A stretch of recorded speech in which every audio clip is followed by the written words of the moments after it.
開手機通知裏又聽到了太多沮喪，令我在這刻不禁想起某天的我，留在這灰暗裏不能望見方向，似困在分岔那點。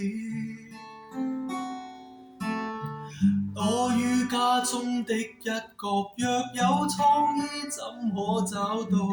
亦落魄失意，不禁只好說聲天意。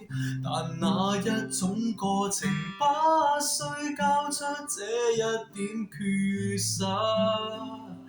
人總需點勇敢，但是在現實內夢想的那一點，是否早界定了，留於這世俗眼光裏。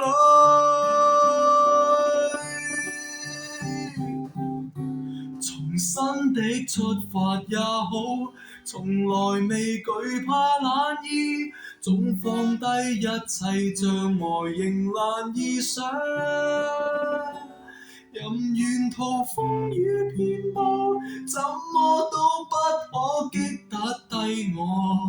總有那道曙光會找得到，無需緊怕那眼光，仍然在自我歡笑。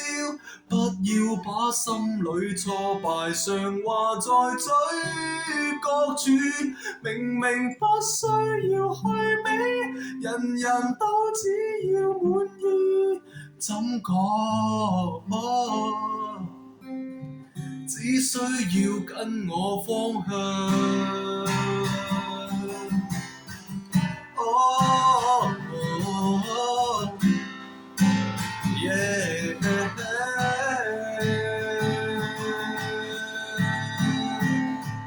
重新的出發也好，從來未懼怕懶意，總放低一切障礙，仍難以想。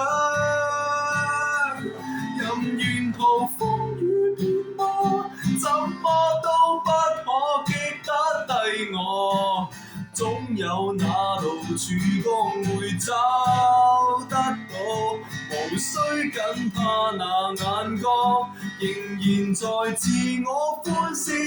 不要把心裏挫敗常話在嘴角處，明明不需要虛美，人人都只要滿意，怎講？